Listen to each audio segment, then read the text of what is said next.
שלום, השבוע אני רוצה להראות לכם איך אני הצבתי את הדף הזה, כאשר הדגש ספציפית בדף הזה זה על שימוש בטקסט ובחותמות, וגם איך עושים את הטשטוש הזה שאתם רואים כאן, שאני טשטשתי ופה השארתי את זה בפוקוס. על הדרך מן הסתם אנחנו נעצב את כל הדף הזה, ואפילו יצא לנו מזה טמפלט לשימוש עתידי. אוקיי? את הטמפלט הזה תוכלו להוריד אותו מהבלוג, אתם תמצאו את הלינק בהמשך. אז בואו נתחיל. אני מתחילה קודם כל בפתיחה של דף חדש. אני משתמשת בדף בגודל של 30 על 30 סנטימטר ברזולוציה של 300, RGB color, ואני רוצה שה-background content יהיה שקוף, טרנספרנט, אוקיי? ואני מתחילה. עכשיו, אני כבר הכנתי לי את כל התמונות שאני רוצה להשתמש בהן. עכשיו, השיטה שכרגע אני הולכת לעצב, אין לי שום טמפלט, שום דבר מוכן. אני פשוט הולכת לזרוק לי את כל התמונות על המסמך, על הקנבס, ובתקווה שהם ייתנו לי השראה לאיך הייתי רוצה לסדר אותם. אז בואו נראה את השיטה הזאת.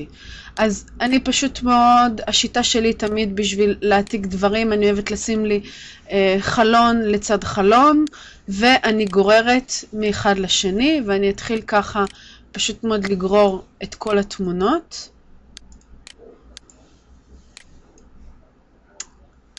אוקיי.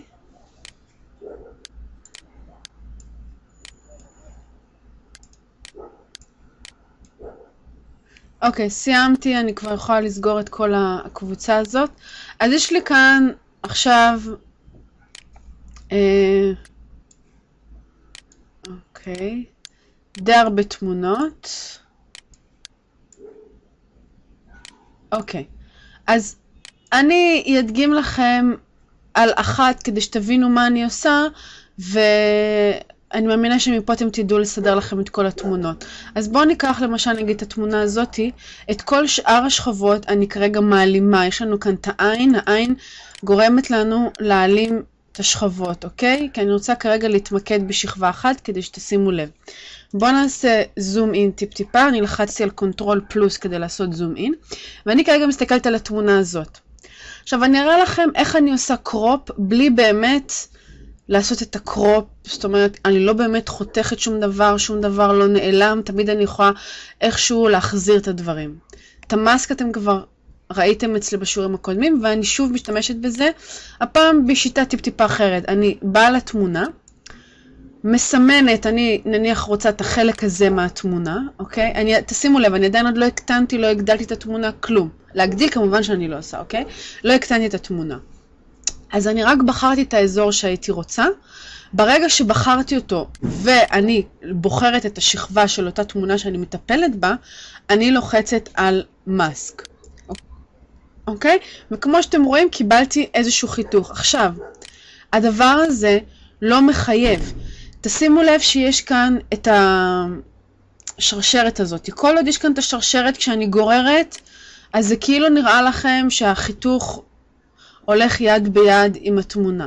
ברגע שאני אנתק את זה, על ידי פשוט מאוד לחיצה על השרשרת, אני יכולה עכשיו, אתם רואים? כרגע ספציפית, מה שהיה בחור לי זה המסכה, בגלל זה המסכה זזה. אוקיי? המסכה היא זאת שזזה לי.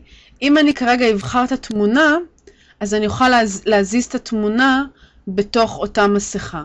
אוקיי? אני לא רוצה יותר לעשות את ההזזות, אני בטוחה במה שעשיתי, ונניח ועכשיו אני רוצה טיפ-טיפה להקטין את זה, אז אני דואגת שיהיה לי כאן את הסימון של הגבולות, אוקיי? מי שאין לו את הסימון של הגבולות, תשימו לב שיש לכם כאן Show Transform Control. אני לוחצת על אחד מהגבולות, אוקיי, טעות. לוחצת על אחד מהגבולות, ועכשיו או על ידי לחיצה עם Shift וגרירה, או לחיצה על השרשרת הזאת, אני אדאג לשמור על היחס של התמונה. והנה הקטנתי אותה. וזאת התמונה שלי. עכשיו, מה עוד אני עשיתי לתמונות אצלי? אם תסתכלו כאן על העיצוב, אני שמתי להם מסגרת, יחסית מאוד דקה, ואני עשיתי את ההצללה. אוקיי? מסגרת, בשיטה שאני עשיתי, זה נקרא סטרוק. זה אחד מהלייר סטייל שקיימים. איך אנחנו מוסיפים סטרוק? אנחנו הולכים לפונקשן, בוחרים סטרוק. עכשיו, ב-CS4 בדיפולט זה מגיע בצבע שחור. אם אני זוכרת מגרסות קודמות זה מגיע בצבע אדום. אוקיי? אני עשיתי בצבע לבן, אז אני בוחרת לבן. ואני חושבת שעשיתי את זה בגודל של 5 פיקסלים. אתם יכולים כאן לשנות את הגודל, אתם רואים את התוצאה. כן, אני עשיתי 5, ואני אוהבת בדרך כלל את הפוזישן לשים inside, אוקיי? ואני לוחצת על אוקיי. אז כרגע שמתי את המסגרת. עכשיו, איך עשיתי את ההצללה? עשיתי את זה גם בשיעור הקודם, אם אתם זוכרים, על הטאג שעשיתי. אני אדגים את זה שוב. אני כרגע שמה drop shadow. אוקיי? זה לא כל כך משנה באיזה כיוון אני אעשה אותו, כי גם ככה אני טיפה מעוותת אותו. ואני אבחר אוקיי. עכשיו תשימו לב, מה שאני הולכת עכשיו לעשות, אני הולכת להפוך את השדו הזה לשכבה בפני עצמה. עכשיו, אני לא ספציפית את השדו הופכת לשכבה, אלא את כל הסטיילים שיש לאותה שכבה, אני הופכת לשכבה חדשה. אני לא רוצה לעשות את זה לסטרוק, אז תנו לי שנייה לבטל את הסטרוק שעשיתי. אוקיי? ואני אבטל את זה.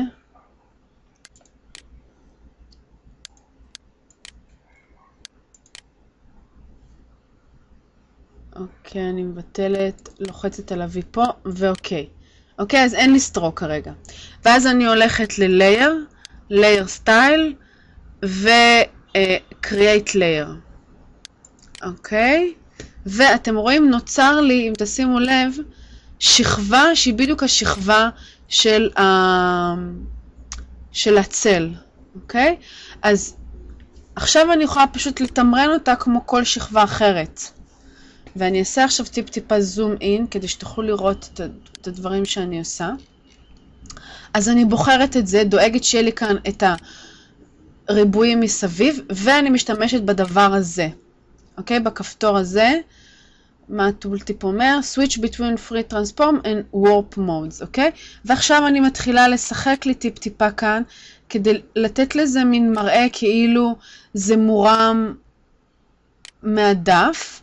עכשיו, להוסיף עוד אפקט, אפשר אולי אפילו גם, אוקיי, בגלל שהתמונה עצמה לא ממש חתוכה, אז אם אני אעשה את הוורפ, זה יהיה על הגבולות האלה, אז זה לא יעזור לי הרבה, אז מה שאני עשיתי זה מספיק פה. עכשיו, אני אחזיר את הסטרוק שהעלמתי אותו.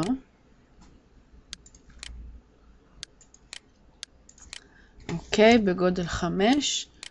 והנה תמונה אחת. בצורה כזאת אני עשיתי כאן, אני חושבת, לכל התמונות כאן יש הצללה. אוקיי? אז בצורה כזאת עשיתי את כל התמונות האלה. עכשיו, איך עשיתי את התמונה הראשית, התמונה הגדולה? אוקיי? אז בואו נסתיר רגע את אלה, ונחפש, זה לא התמונה הזאת, גם לא זאת. אוקיי, אני חושבת שזה זאת.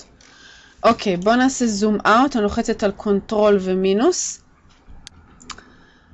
ונניח וזאת התמונה שעכשיו אני רוצה לעשות לה אפקט של מין בלר, טשטוש. אוקיי, אז איך אני עושה את זה? אני קודם כל בוחרת לי את הצורה שאני רוצה לעשות. אם תשימו לב אצלי כאן, הצורה שעשיתי זה עיגול. אוקיי? אז אני בחרתי כאן את ה-Mercue Ellipse Mercue Tool, ואני כרגע אצייר לי עיגול. בשביל שזה יצא לי עיגול, אז אני גם באותו זמן לוחצת על ה-Shift. אוקיי? ואם אני גם מלחץ על Alt, אז אני אוכל גם... אוקיי.